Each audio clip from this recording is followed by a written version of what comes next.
Hi hello అందరికీ నమస్తే. Welcome back to our channel.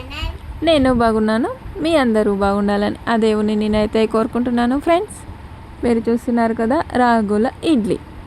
ఈ రాగుల ఇడ్లీని నేనే తయారు చేశాను. చాలా బాగా వచ్చేసాయి. చాలా పెద్ద పెద్దగా గుండ్రగా ఉన్నాయన్నమాట. ఇవి నేను తయారు చేసేసి ఇప్పుడే బౌల్లోకి అయితే తీసుకుంటున్నాను. ఈ రాగుల ఇడ్లీలో ఏముంది స్పెషల్ అని అనుకుంటున్నారా? అదే నేను చెప్పబోతున్నాను. అదేంటా అనుకుంటున్నారా మీరందరూ? అది రాగుల ఇడ్లీలోకి చికెన్ కర్రీ, చికెన్ గ్రేవీతో చికెన్ పీసెస్తో మనమైతే రాగుల ఇడ్లీని తినబోతున్నాం అన్నమాట. రాగుల సంకటిలోకి చికెన్ కర్రీ వేసుకొని తింటూ ఉంటుంటారు. చాలా హెల్దీ ఫుడ్ రాగుల సంకటి, చికెన్ కర్రీ.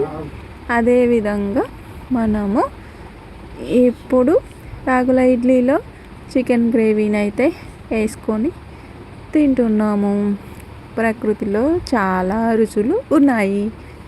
వాటిని మనము చిన్నప్పటి నుంచి తింటే మనకి మంచిదని, ఆ టేస్ట్లన్నీ చిన్నగా ఉన్నప్పుడే పిల్లలకి అలవాటు చేయాలని చెప్పేసి ఇలా రాగుల ఇడ్లీని, చికెన్ కర్రీని మా పిల్లల కోసం నేను తయారు చేశాను.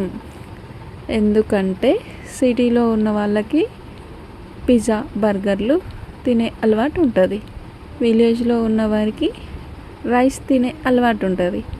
వాళ్ళు ఇక్కడికి వచ్చినప్పుడు వాళ్ళకి ఈ ఫుడ్ తినలేరు. వీళ్ళు అక్కడికి వెళ్ళినప్పుడు ఆ ఫుడ్ కడుపు నిండా తినలేక ఫస్ట్లో చాలా కష్టమైపోతుంటుంది.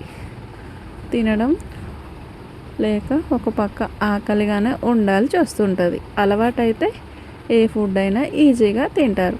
అలా అలవాటు చేయడం కోసం అని చెప్పేసి మా పిల్లలకి రాగుల ఇడ్లీలో చికెన్ కర్రీ వేసేసి టిఫిన్ అయితే ఈరోజు ఇలా అరేంజ్ చేశాను. బ్రేక్ఫాస్ట్ వాళ్ళిద్దరూ ఇప్పుడే ఇలా టిఫిన్ చేస్తున్నారు. ఫ్రెండ్స్, మీరు ఎప్పుడైనా ఇలా చికెన్ కర్రీతో బ్రేక్ఫాస్ట్ చేశారా? Okay friends, bye.